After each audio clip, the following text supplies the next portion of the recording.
Statement from the Home Secretary, Priti Patel.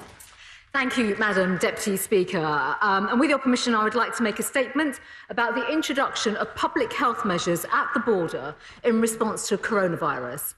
This is another cross-government measure in our continued collective fight against the virus to save lives and protect the British public by preventing a second wave of this disease. Because our priority has always been to protect people's health and to keep those in the UK safe from the virus, and introducing this measure now will play an important role in our fight against coronavirus. The tragic events of recent months have shown that in a world of serious threats to the UK and to global stability, pandemics have no boundaries.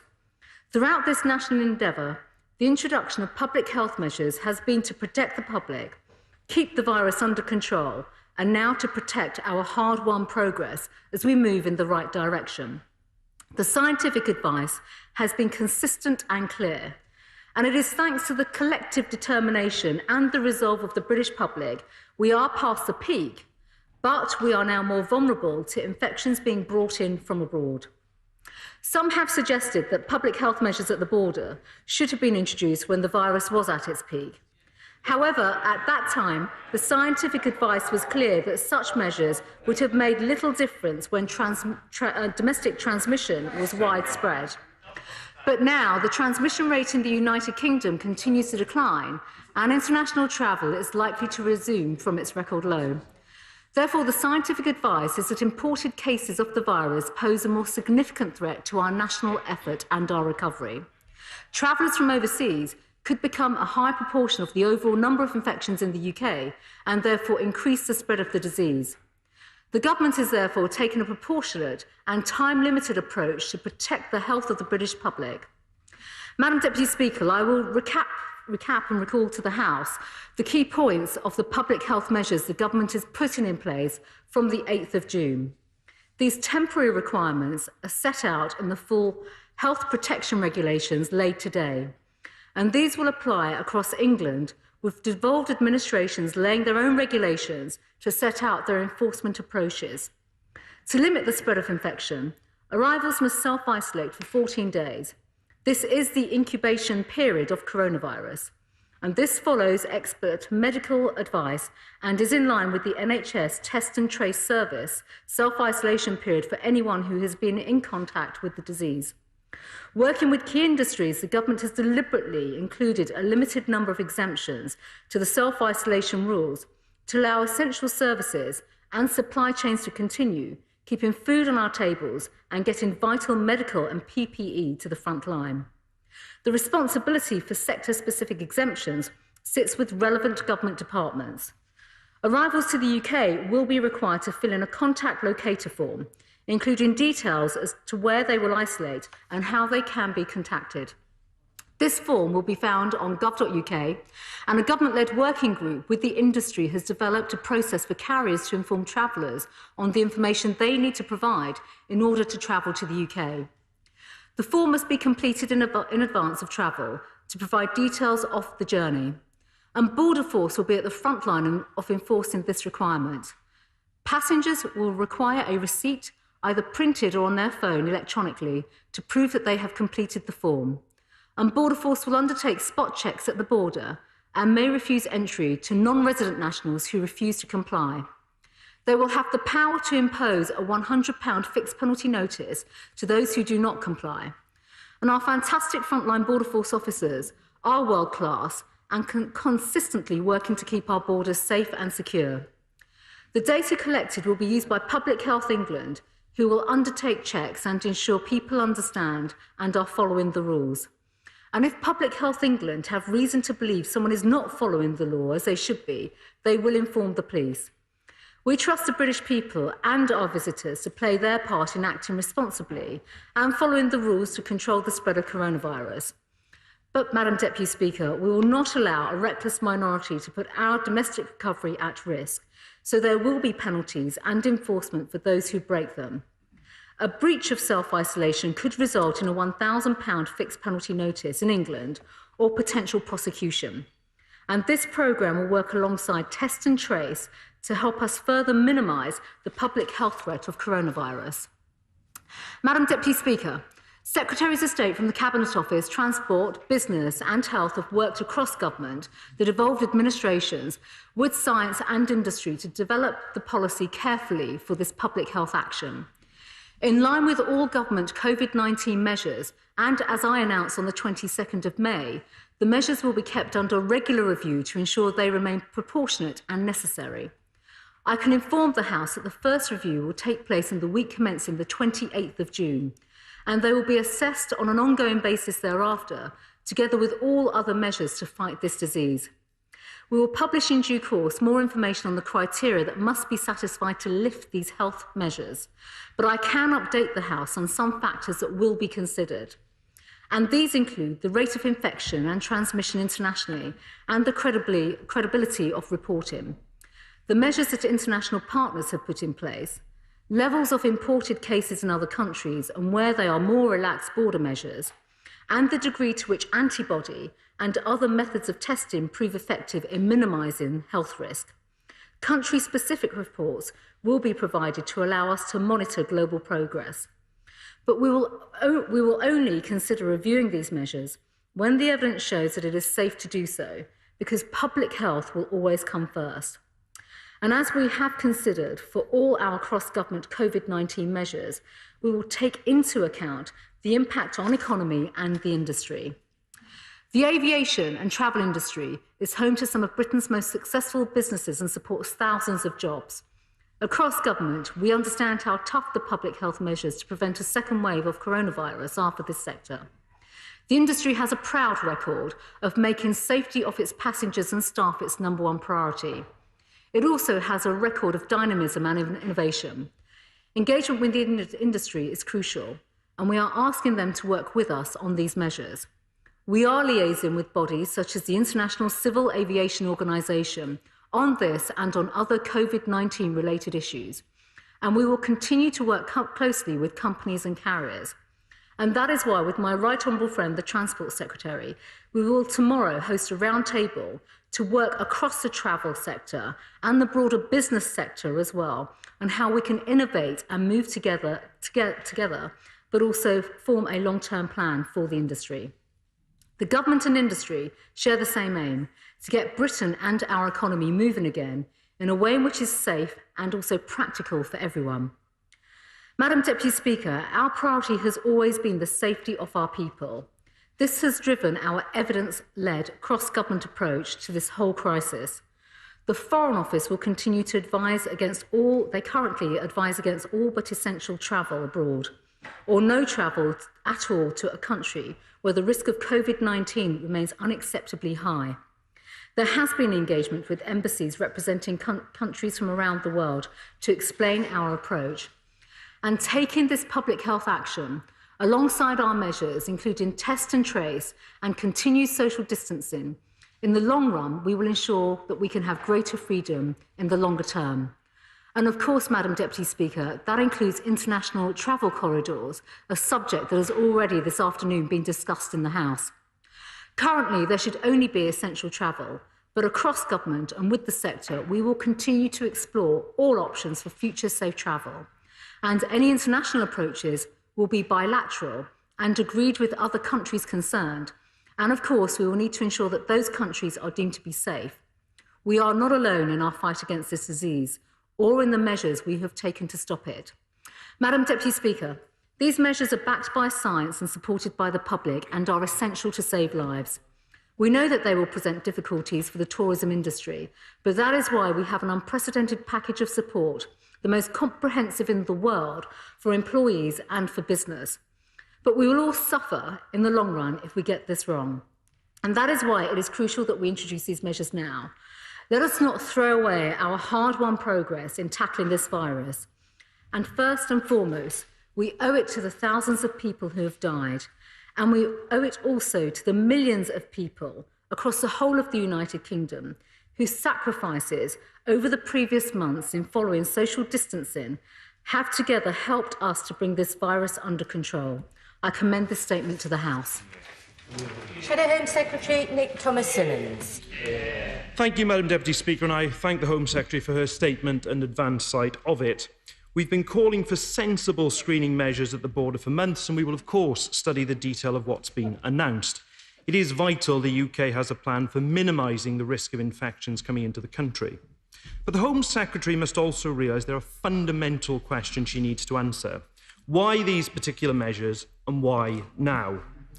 From 1st of January to 23rd of March, when the lockdown was imposed, only 273 people were formally quarantined from 4 flights, 3 from Wuhan, 1 from Tokyo, when over 18 million people entered the country by air.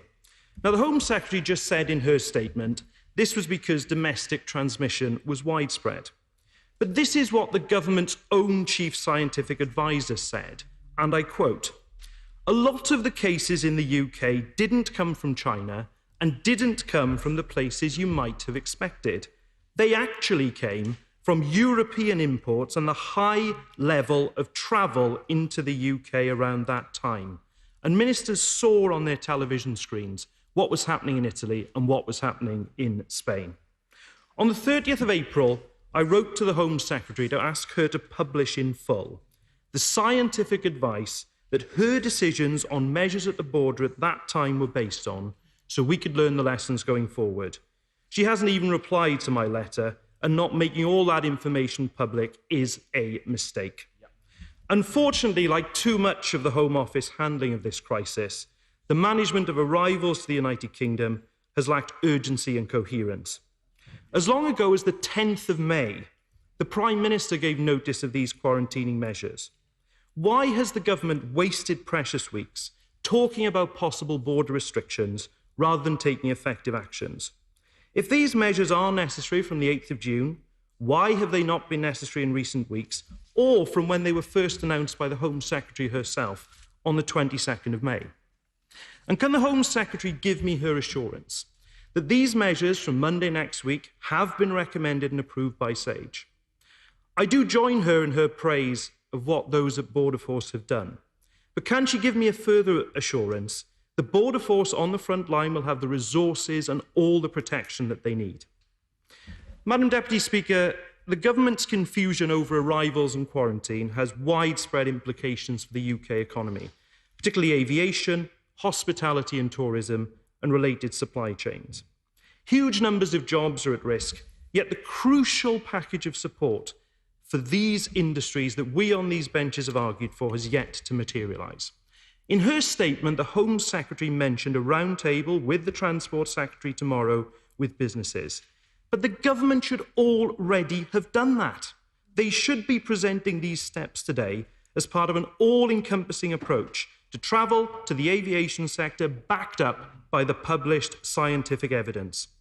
And this is necessary, Madam Deputy Speaker, because there has to be reassurance that quarantine has a genuine public health benefit now that, according to the government, it did not have in past months. And that these measures are not just a 3-week fudge to try to spare the government embarrassment for failing to grip this issue at the right time.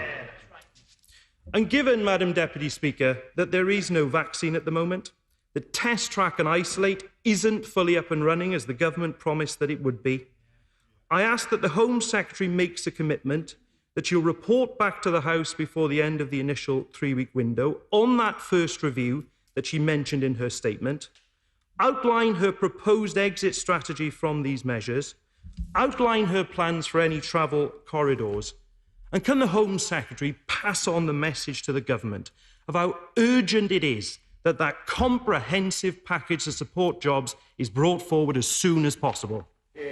Home Secretary. Madam Deputy Speaker, well, I thank the right honourable gentleman for his comments, his questions and his remarks. And first of all, Madam Deputy Speaker, I think all members of the House will recognise that through the difficulties that the entire country has experienced through coronavirus and throughout this outbreak in particular, across government, led by the scientific advice, but also led by my right honourable friend, the Health Secretary, throughout government we have had a comprehensive response. Throughout the outbreak, we have brought in the right measures at the right time. time based on scientific advice. That is dated back to January, as far back as January, throughout February and going into March as well. And during that contained phase, the government had, at the borders in particular, an enhanced monitoring policy and approach to identify symptomatic travellers from high-risk areas in the early stages, and importantly, at that time, to safely triage them through the system. And this was applied to those returning from Wuhan on the 22nd of January, and that approach was broadened. If the honourable gentleman would let me finish, please, and would listen to the facts that I'm providing him with, broadened to the whole, they are facts and they're very specific dates, returning from Wuhan on the 22nd of January, and that approach was broadened in conjunction with the Department of Transport for the whole of China on the 25th of January, and then Japan on the 8th of February, Iran on the 25th of February, Northern Italy on the 4th of March, and then the whole of Italy on the 5th of March. And once when there was significant transmission within the UK, border restrictions would have been very marginal in their impact on the epidemic within the UK. Ministers at the time had articulated that across government in the comprehensive way in which this is a cross-government pandemic and all government departments work together. And at that point, it was recognised that they would have contributed a tiny proportion of the number of new infections in the UK. Now that domestic transmission within the UK is coming under control, it is the right time to prepare for these new measures at the border. But the right honourable gentleman did also ask, I think for the benefit of the House, in terms of the health measures that were brought in the very early stages, they were brought in through the General Aircraft Declaration System, through aviation, so it is through my right honourable friend, the Transport Secretary's Department, in conjunction with Border Force. And when that process concluded, it had covered 13 UK airports, 15 territories, 24 airlines, and 1,116 flights were monitored with a 98% compliance rate on the General Aircraft Declaration. And the purpose of those declarations are, of course, to provide the details of any illnesses on board and therefore inform public health risk assessments so that the appropriate action could therefore be taken with passengers at that particular time. Now, the right honourable gentleman has also asked and touched on a number of other factors, including PP for border staff. Border Force have been exceptional throughout this crisis, Madam Deputy Speaker, and I think it is worth paying tribute to them and the way in which they have worked in keeping our borders safe and secure. They do have, and throughout this, following all the public health guidance from PH England, adequate PPE protection, and that remains and will continue.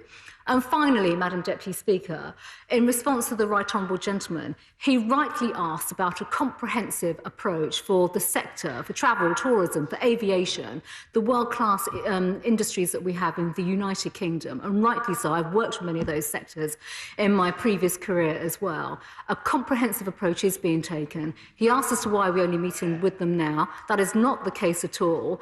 The Department of Transport, I myself have also been in touch with many representatives from the industry as well.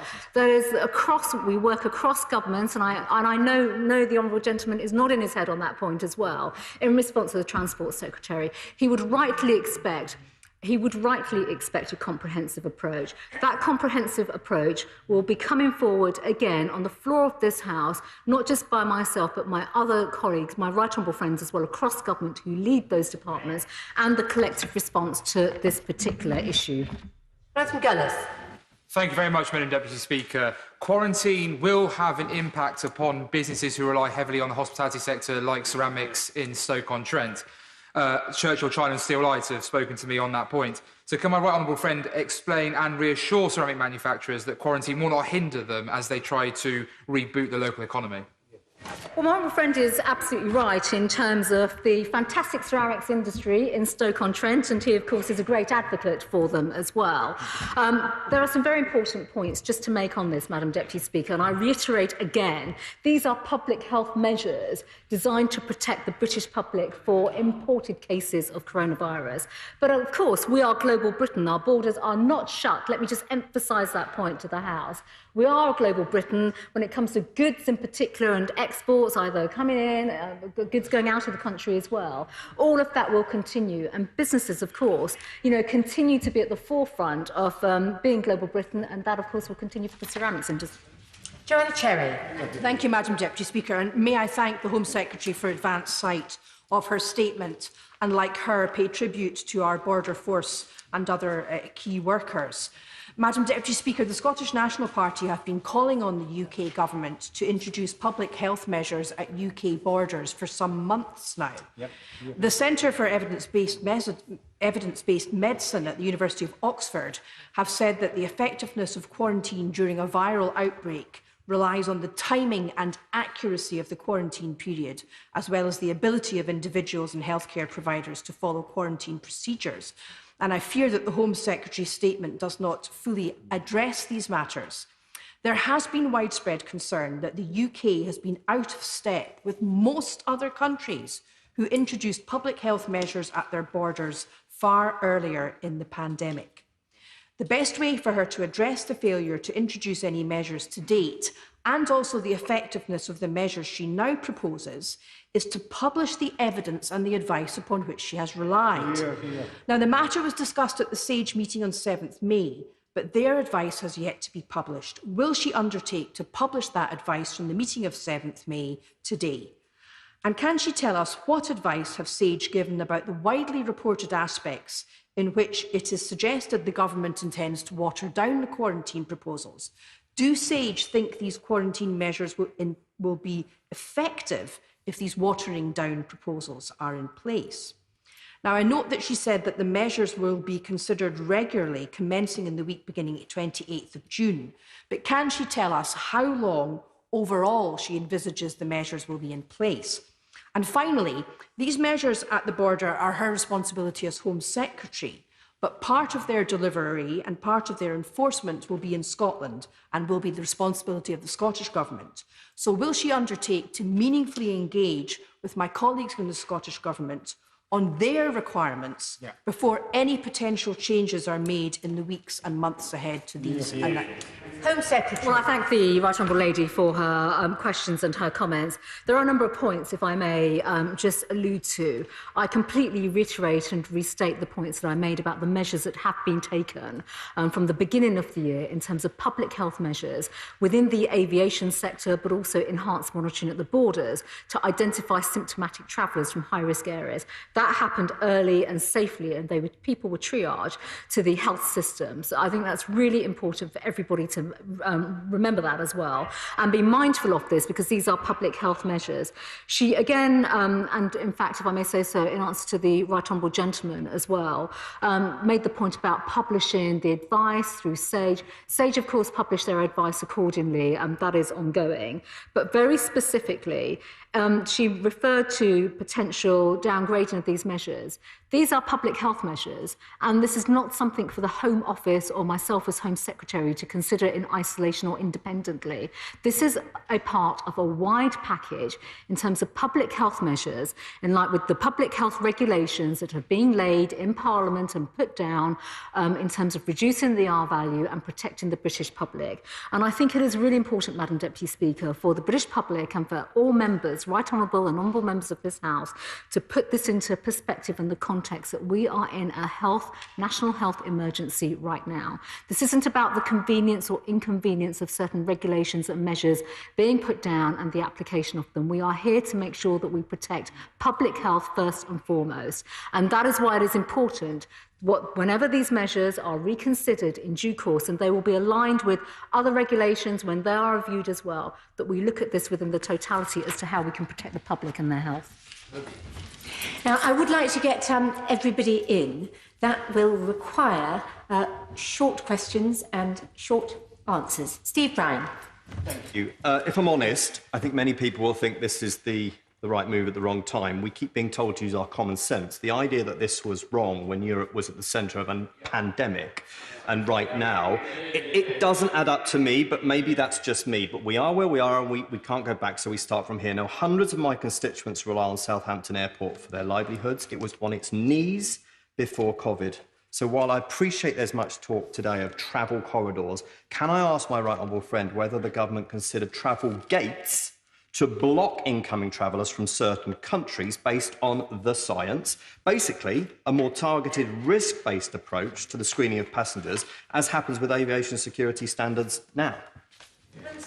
So my honourable friend is absolutely right. There'll be a range of measures, and I think I should just emphasise to the House and all honourable and right honourable members. Of course, this is part of our ongoing dialogue with the industry. This isn't just for government to specify the type of actions that the sector should undertake.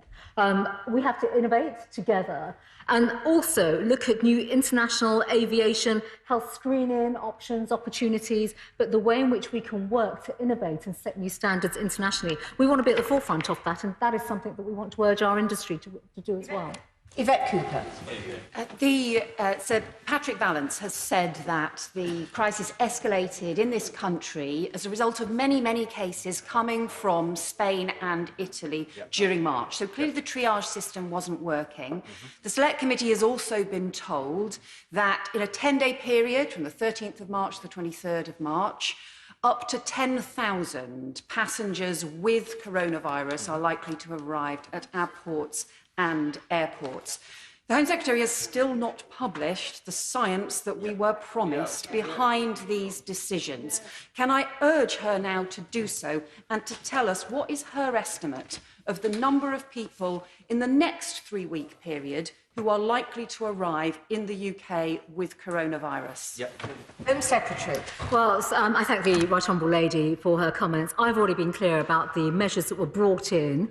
The enhanced monitoring measures at the borders, I have been clear and I've outlined them. I've even provided dates to the House and I've given examples in terms of the number of airports, the number of territories, the number of airlines and the flights that were monitored throughout that period of the 22nd of January to the 12th of March. In terms of publishing the advice that I think the Honourable Lady is referring specifically to from the Home Office, I will absolutely ensure that the Select Committee receives that. And in terms of the number of incoming passengers, Madam Deputy Speaker, it is well known and documented through air passenger data, and that does not include ports, ports are separate, that the number of passengers travelling and arriving to the United Kingdom has been at an all-time low and have completely fallen off. That is something obviously we can't predict for the next 3 weeks, but obviously working with the Department of Transport in particular, we will collect that information and we will make that public. Dr.